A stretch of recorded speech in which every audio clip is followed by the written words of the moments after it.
अल्पसंख्यक अधिकार दिवस कब मनाया गया है? तो अभी 18 दिसंबर को अल्पसंख्यक अधिकार दिवस मनाया गया। तो इस क्वेश्चन का बी ऑप्शन सही है। भारत में अल्पसंख्यक समुदायों के अधिकारों को बढ़ावा देने के लिए हर साल 18 दिसंबर को अल्पसंख्यक अधिकार दिवस मनाया जाता है। अच्छा, इस बार के अल्पसंख्यक अधिकार दिवस की थीम क्या है? इस बार की थीम है all in for minority rights. क्या है? All in for minority rights. अब ये इम्पोर्टेंट डे वाला क्वेश्चन है। तो 1 दिसंबर को विश्व एड्स दिवस मनाया गया। 1 दिसंबर को ही इस बार बीएसएफ का 58वां स्थापना दिवस भी मनाया गया। 2 दिसंबर को राष्ट्रीय प्रदूषण नियंत्रण दिवस मनाया गया। विश्व कंप्यूटर साक्षरता दिवस मनाया गया और गुलामी के उन्मूलन के लिए अंतर्राष्ट्रीय दिवस मनाया गया। 3 दिसंबर को विकलांग व्यक्तियों का अंतर्राष्ट्रीय दिवस मनाया गया। 4 दिसंबर को भारतीय नौसेना दिवस और अंतर्राष्ट्रीय बैंक दिवस मनाया गया। 5 दिसंबर को विश्व मृदा दिवस मनाया गया। 6 दिसंबर को डॉक्टर भीमराव अंबेडकर की 66वीं पुण्यतिथि मनाई गई। 7 दिसंबर को सशस्त्र सेना झंडा दिवस मनाया गया। 8 दिसंबर को सार्क चार्टर दिवस मनाया गया। 9 दिसंबर को अंतर्राष्ट्रीय भ्रष्टाचार विरोधी दिवस और नरसंहार की रोकथाम और पीड़ितों के स्मरणोत्सव का अंतर्राष्ट्रीय दिवस मनाया गया। 10 दिसंबर को अंतर्राष्ट्रीय मानवाधिकार दिवस मनाया गया। 11 दिसंबर को अंतर्राष्ट्रीय पर्वत दिवस और यूनिसेफ दिवस मनाया गया। 12 दिसंबर को अंतर्राष्ट्रीय सार्वभौमिक स्वास्थ्य कवरेज दिवस मनाया गया। 14 दिसंबर को राष्ट्रीय ऊर्जा संरक्षण दिवस मनाया गया और 16 दिसंबर को विजय दिवस मनाया गया। तो दिसंबर में अब तक इतने इंपॉर्टेंट डे बनाए गए हैं, ये आपको याद रखने हैं। अच्छा, आज की इस वीडियो का हम टारगेट रखते हैं 40,000 लाइक का। तो अगर ये वीडियो आपको अच्छा लगता है, हेल्पफुल लगता है, तब आप इस वीडियो को लाइक और शेयर जरूर किया करो। और मैं आपको ही बोलता हूँ, डेली मॉर्निंग में उठकर सबसे पहले अपने लिए एक टारगेट फिक्स करो, चाहे छोटा सा ही टारगेट फिक्स करो, लेकिन डेली मॉर्निंग में उठकर सबसे पहले अपने लिए एक टारगेट फिक्स करो और फिर अपना पूरा दिन उस टारगेट को अचीव करने में लगा दो। आपकी लाइफ ऑटोमेटिकली अच्छी हो जाएगी। नेक्स्ट क्वेश्चन है, हाल ही में उग्र विरोध के बीच किस देश ने राष्ट्रव्यापी आपातकाल की घोषणा की है? तो अभी पेरू में राष्ट्रव्यापी आपातकाल की घोषणा की गई। तो इस क्वेश्चन का सी ऑप्शन सही है। एक्चुअल में पेरू के जो प्रेसिडेंट थे पेड्रो कैस्टिलो, उनको अभी प्रेसिडेंट के पद से हटा दिया गया है। जब से उन्होंने प्रेसिडेंट के पद से इस्तीफा दिया है, तब से वहां पे विरोध चल रहा था और ये अब विरोध उग्र हो गया। उसके बाद अब पेरू में राष्ट्रव्यापी आपातकाल की घोषणा की गई। अब पेरू, तो ये है मैप में पेरू। पेरू की कैपिटल क्या है? लीमा।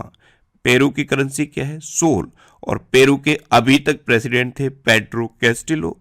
अब जो भी प्रेसिडेंट बनेंगे उनके बारे में मैं आपको बताऊंगा।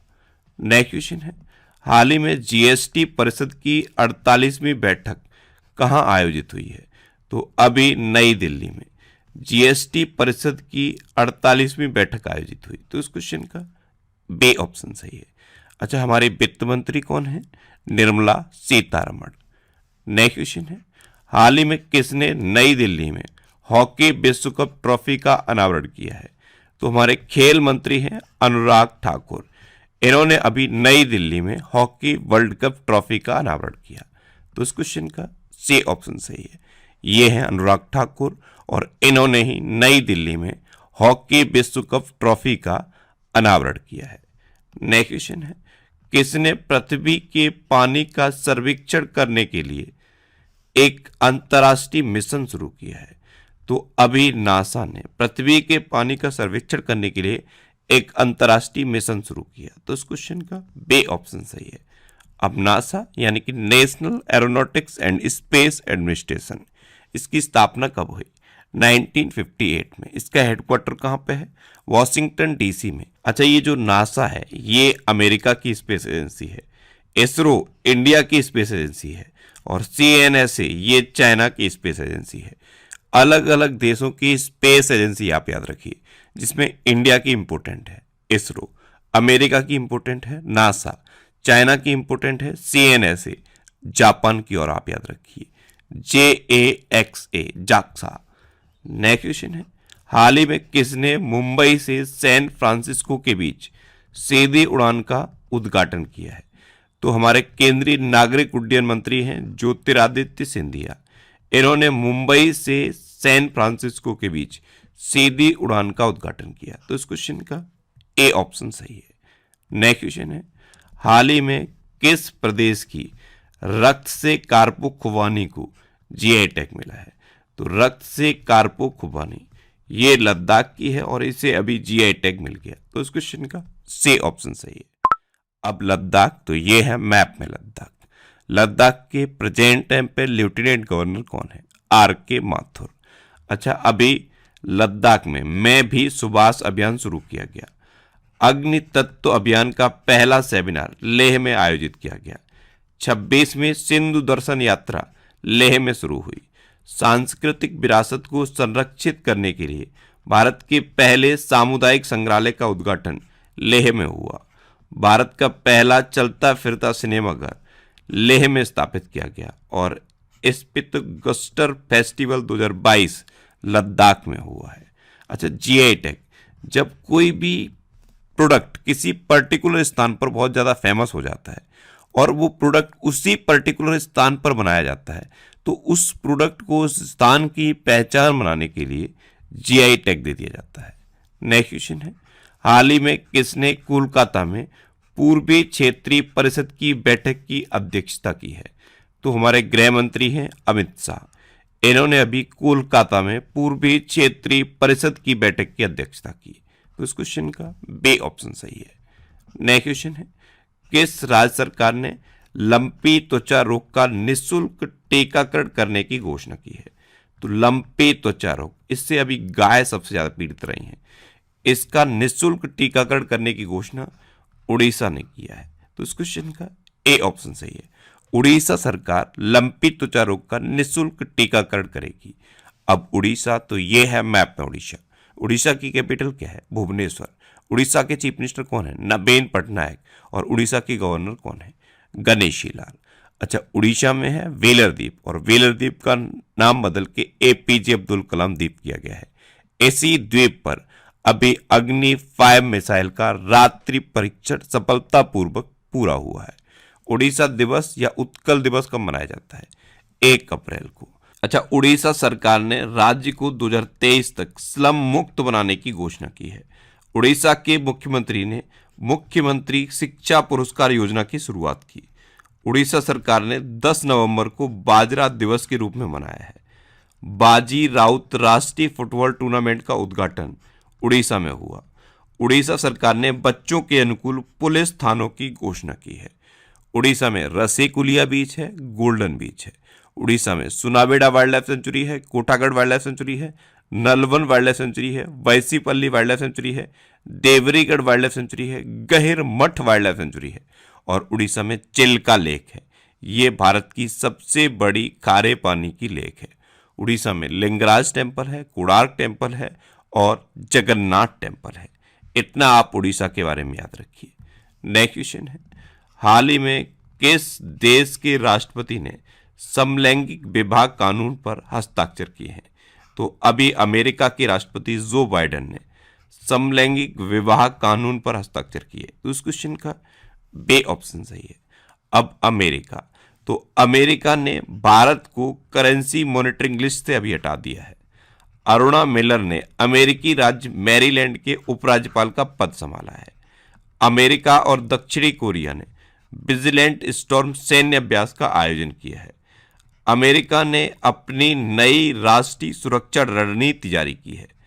अमेरिका का हार्ट्सफील्ड जैक्सन अटलांटा अंतर्राष्ट्रीय हवाई अड्डा दुनिया का सबसे व्यस्त हवाई अड्डा बना है। अच्छा, अमेरिका की बात है तो इंडिया और अमेरिका के बीच में कौन कौन सी डिफेंस एक्सरसाइज होती हैं? कोप इंडिया, टाइगर ट्रंप, वज्र प्रहार और युद्ध अभ्यास। नेक्स्ट क्वेश्चन है, हाल ही में लोकसभा ने किस राज्य के हाटी समुदाय को ST सूची में जोड़ने के लिए विधेयक को मंजूरी दी? तो हिमाचल प्रदेश में जो हाटी समुदाय है उसको अब ST सूची में जोड़ने के लिए लोकसभा ने मंजूरी दी। तो इस क्वेश्चन का सी ऑप्शन सही है। अब हिमाचल प्रदेश, तो ये है मैप में हिमाचल प्रदेश। हिमाचल प्रदेश की कैपिटल क्या है? शिमला। हिमाचल प्रदेश के अभी नए चीफ मिनिस्टर बने हैं सुखविंदर सिंह सुक्खू, और हिमाचल प्रदेश के गवर्नर कौन है? राजेंद्र अर्लेकर। अभी हिमाचल प्रदेश में दुनिया का सबसे ऊंचा मतदान केंद्र टसीगंग बना। हिमाचल प्रदेश में देश के प्रथम मतदाता श्याम शरण नेगी ने मतदान किया और मतदान के अगले दिन उनका निधन हो गया।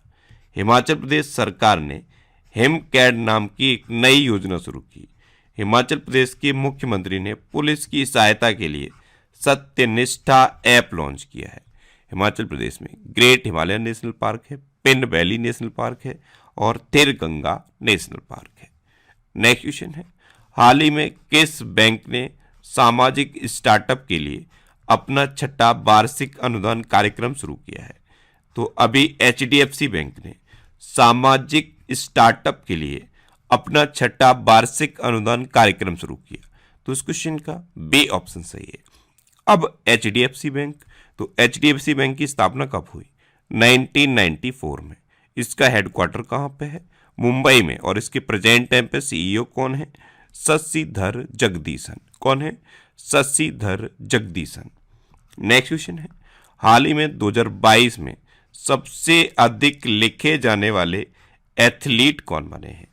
तो नीरज चोपड़ा 2022 में सबसे ज्यादा लिखे जाने वाले एथलीट बने। तो इस क्वेश्चन का बी ऑप्शन सही है, यानी कि न्यूज चैनल पर, न्यूज़पेपर में सबसे ज्यादा लिखे जाने वाले एथलीट बने हैं नीरज चोपड़ा। नेक्स्ट क्वेश्चन है, हाल ही में किस एम्स को तंबाकू मुक्त क्षेत्र घोषित किया गया? तो एम्स दिल्ली को अभी तंबाकू मुक्त क्षेत्र घोषित किया गया है। तो इस क्वेश्चन का ए ऑप्शन सही है।